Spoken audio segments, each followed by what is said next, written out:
जावेद साहब और आपके तमाम दोस्त साथी। ब्रेकिंग न्यूज मध्य प्रदेश भोपाल 3 दिसंबर पूर्व डीजीपी MW अंसारी ने भोपाल में इज्तिमा होने वाला है इसकी जानकारी दी।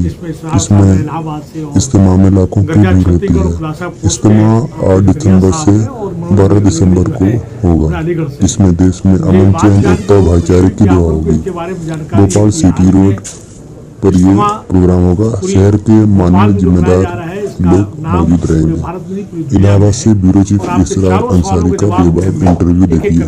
पहला सवाल जो आपका है कि आप इस आलमी इज्तिमा से के बारे में डिसिप्लिन के ताल्लुक से मैं क्या कहना चाहूँगा। देखिए, ऐसा है कि तमाम उलमा कराम और तमाम इसमें शिरकत करने वाले जो हमारे भाई हैं, तमाम बहुत अच्छी तरह से डिसिप्लिन है और इनका पैगाम बहुत अच्छा देते हैं। इनमें कोई गुंजाइश नहीं है। ये नवाब साहब के ज़माने से ये इज्तिमा होते आ रही है, आज तक कोई शिकवा शिकायत नहीं हुई है। किसी तरह का कोई भी बदअमनी यहाँ पे नहीं हुई। हाँ, इतना ज़रूर है कि इतना बड़ा इज्तिमा हो रहा है, मैं समझता हूँ कि इस साल भी 10 से 12 लाख लोग आएंगे। ऐसे हालात में मैं समझता हूँ कि एक ऐसा इज्तिमा का ऑर्गेनाइज होना चाहिए, एक ऐसा पैगाम देना चाहिए जो भी शिरकत करने वाले हैं उनका कंडक्ट, उनका बिहेवियर, ताकि पूरे दुनिया में इसका एक पैगाम जाए कि देखो इस्लाम ये है, इस्लाम के फॉलोअर्स ये हैं। ये एक होना चाहिए। दूसरा, जो क्योंकि इतना बड़ा इज्तिमा हो रहा है, मैं चाहूँगा कि इसके ताल्लुक से जो क्राइसिस मैनेजमेंट ग्रुप होता है वो होना चाहिए, जिससे कि अगर कोई हेल्थ की कोई क्राइसिस हो या क्लाइमेट जो आज वेदर जो बिगड़ा हुआ है, हो सकता है कि प्रेडिक्शन ये कि 15-20 तक भी ऐसी वेदर रहेगा, उसमें देखा जाए। और उसके साथ साथ जो बहुत इम्पोर्टेंट जो चीज़ है ट्रैफिक पॉइंट्स, ट्रैफिक बॉटलनेक्स, उस पर बिल्कुल स्मूथ और रेगुलर होना चाहिए। किसी तरह का कोई किसी तरह का व्यवधान नहीं होना चाहिए। किसी भी आम जनता को असुविधा नहीं होना चाहिए। ये मेरा कहना है। और डिसिप्लिन के मामले में मैं समझता हूँ कि तमाम इसमें जो शिरकत करने वाले हैं बहुत अच्छे लोग हैं और अच्छे नीति के साथ आते हैं, एक अच्छा पैगाम देते हैं और इनकी डिसिप्लिन बहुत अच्छी ही रहेगी। कभी आज तक कोई शिकायत नहीं। दूसरा सवाल कि आप साफ़ सफाई के ताल्लुक से क्या कहना चाहेंगे। देखिए, ऐसा है कि साफ़ सफाई मैं समझता हूँ कि इस्लाम जो है कहता है कि तहारत जो है, सफाई जो है आधा ईमान है। तमाम उलमा कराम जो बहुत साफ़ सफाई का ध्यान रखते हैं। हाँ, इतना जरूर कि इतना बड़ा मजमा जब यहाँ इकट्ठा होता है तो हम लोग को एडमिनिस्ट्रेशन से हेल्प लेना चाहिए और कम से कम जो वॉलंटियर्स जो साफ़ सफाई के लगाए जाते हैं, राउंड द क्लॉक होना चाहिए। आज इन्वायरमेंट की बात होनी चाहिए। ऐसे में हमें प्लास्टिक का बहुत कम से कम इस्तेमाल होना चाहिए। प्लास्टिक का जो देखा जाए तो चाय के बर्तन वगैरह तमाम होते हैं, इनको बिल्कुल कोई ऐसा इंतजाम करना चाहिए कि कागज़ के हमें ये करना चाहिए, इसको नहीं इस्तेमाल करना चाहिए। सफाई के ताल्लुक से चाहूँगा कि मैं सफाई जो हो, जो कचरा गाड़ी है एक से लेके 1-2-4 लगाने के बजाय कम से कम 10 गाड़ियों हमको एडमिनिस्ट्रेशन से मांग करना चाहिए।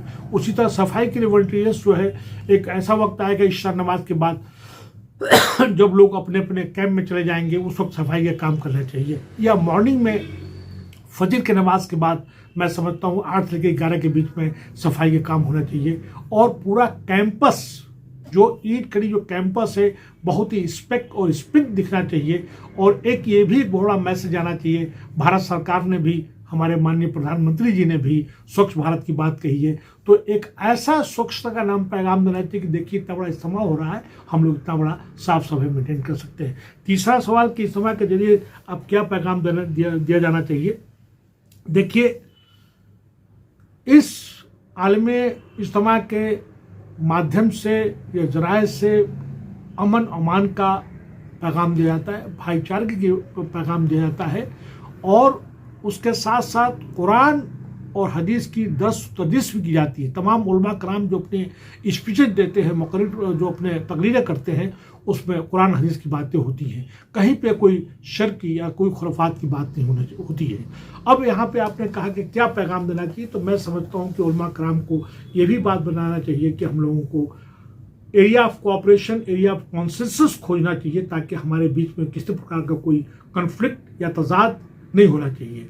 हम अगर किसी मसलक के हैं या किसी मसले मसाइल को हम बात करते हैं तो हम लोगों को किसी तरह का क्रिटिसिज्म नहीं होना चाहिए। ये होना चाहिए कि हम किस तरह से आपस में आपसदारी, एकजहती और अमन का पैगाम हम किस तरह दे सकते हैं, इसकी बात करनी चाहिए।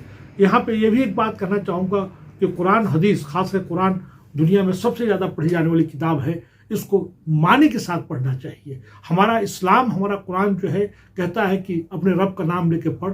हमें ये भी होना चाहिए कि आज हमारी कौम क्यों तालीम में बहुत क्यों पीछे है। आला से आला तालीम हमें हासिल करना चाहिए, असली तालीम हासिल करना चाहिए, हमें साइंस एंड टेक्नोलॉजी को हमें पढ़ना चाहिए, ये मेरा कहना है। दूसरा, मैं आपके माध्यम से ये भी कहना चाहूँगा कि हमारे तमाम जो मस्जिद मराकज़ जो कम्युनिटी सेंटर काम करना, ताकि हमारे मसले मसाइल को भी कर सकते, क्योंकि मस्जिद का नमाज के अलावा कोई और इस्तेमाल नहीं है।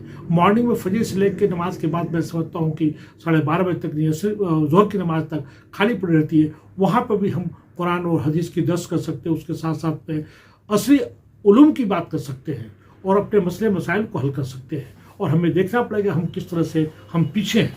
और कुरान और ये अपने मस्जिद के ताल्लुक से मुझे याद आ गया कि हमारे मुअज्जिन और इमाम साहबान को ये बात, पता नहीं ये रेलेवेंट है कि नहीं है, लेकिन बात कह रहा हूँ मैं कि उनको बहुत ही कम उनकी तनख्वाह दी जाती है।